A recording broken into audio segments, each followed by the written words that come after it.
Вәзир кызы Шәһрезәдә. Халык әкияте. Бұрын заманда Шәһрияр исемле усал һәм мәрхәмәтсез бер патша яши. Ул көн сайын бер хатынга әйләнә, ә икенче көнне иртә белән аны үтерә дә тагын яңаны ала. Шәһрияр патшаның вәзире көн сайын аңа кызлар эзләп табарга һәм аларны сарайга китереп торырга тиеш. Шунлыктан ата-аналар кызларын Шәһрияр патшадан яшереп тоталар. Күпләр кызларын алып чит илләргә качып китә. Тора-бара бу илдә яшь кызлар бөтенләй калмый. Көннәрдән бер көнне вәзир патшага иң соңгы кызны алып килә.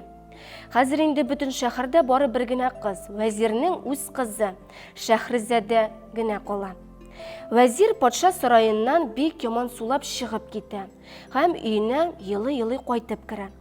Шәһрезәдә әтисенең кайгыга төшкәнен күреп сорау бирә. Эй, әтием, синең башыңа нинди кайгы төште? Әйт, бәлки мин сиңа ярдәм итә алырмын.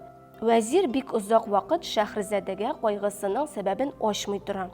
Ләкин түзә алмый, ниһаять барысын да сөйләп бирә. Шәһрезәдә әтисенең нигә кайгырганын белгәч, уйлап тора да булай ди. Кайгырма, әти, иртә белән мине Шәһрияр янына илт. Бер дә борчылма, мин исән-сау калырмын. Я, Шәһрезәдә, ди вәзир, син минем өчен дөньядагы бар нәрсәдән дә кыйммәт һәм мин сине патшага бирмим. Бу шәһәрдән качып китик тә берәр чит илгә барып яшик. Шулай илтсәк, бәлки без Шәһрияр патшадан котыла алырбыз. Теләгемә каршы килмә, әткәй, ди Шәһрезәдә. Әгәр син мине патша янына илтсәң, ул башка бер кызны табар һәм аны һәлак итәр. Ә мин уйлаган нәрсә барып чыкса, мин үземне генә түгел, Шәһрияр патша үтерергә өлгерә алмаган кызларның барысын да коткарып алырмын. Вәзир Шәһрезәдәне никадәр генә үгетләсә дә, кыз үз сүзендә тора һәм вәзиргә аның белән килешергә туры килә. Шәһрезәдәнең Дөньязәдә исемле кечкенә сеңлесе була. Шәһрезәдә аның янына килә дә булай ди.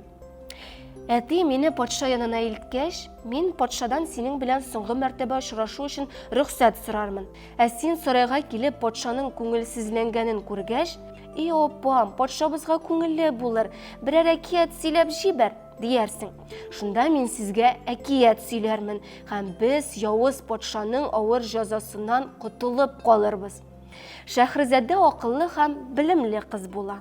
Ул борынгы китапларны, әкият һәм хикәяләрне бик күп укый.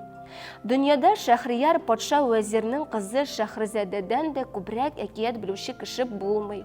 Икенче көнне вәзир Шәһрезәдәне патша сараена илтә һәм күз яшен түгә-түгә кызы белән саубуллаша. Ә Шәһрезәдә сарайга шат һәм бик тыныч хәлдә килеп керә. Борчылма, әткәй, ди ул әтисенә. Сабыр ит һәм син иртәгә дә, аннан соң да мине исән килеш күрерсең. Иртәгә иртә белән кил, мин сине исән-сау каршы алырмын. Шәһрезәдәне патша янына кертәләр. Алар патша белән икесе бергә ашап эчәләр, аннан соң Шәһрезәдә кинәт елап җибәрә. "Ни булды сиңа?" дип сорый патша. "И, ханым, солтаным", ди Шәһрезәдә, "минем бер кечкенә сеңлем бар. Үләр алдыннан минем аны тагын бер тапкыр күрәсем килә. Сеңлемне алып килергә кеше җибәрергә, аңа безнең белән бергә утырырга рөхсәт итче. Теләгәнеңне эшлә", ди патша аңа һәм Дөньязәдәне сарайга алып килергә кеше җибәрә. Дөньязәдә сарайга килә дә апасы янына мендәргә утыра. Ул Шәһрезәдәнең нинди хәйлә корганын белсә дә, шулай да бик курка. Шәһрияр патша төннәрен йоклый алмыйча азапланып чыга торган була. Төн уртасы җитә. Дөньязәдә патшаның йокыга китә алмый ятуын күргәч, Шәһрезәдә булай ди. "Апам, син безгә әкият сөйлә, бәлки патшабызның күңеле күтәрелеп китәр һәм төн кыскарак тоелыр."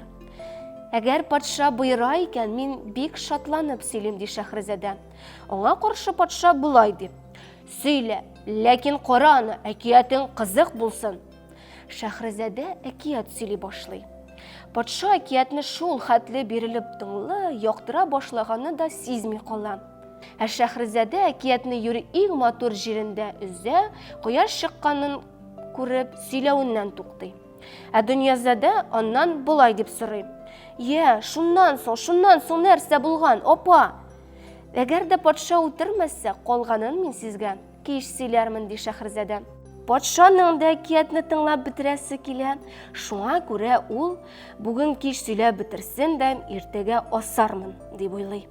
Иртән патша янына килгәндә, куркуыннан вәзирнең йөзе тере мәет төсле була. Ә Шәһрезадә әтисен ачык йөз, шат күңел белән каршы ала һәм болай ди. Күрәсең, әтием, патшабыз мине кызганды. Мин патшага бер әкият сөйләргә тотынган идем, аңа бик тә ошады. Шуның өчен әкиятне бүген кич сөйләп бетерергә рөхсәт итте. Вәзир шатланып патша янына китә.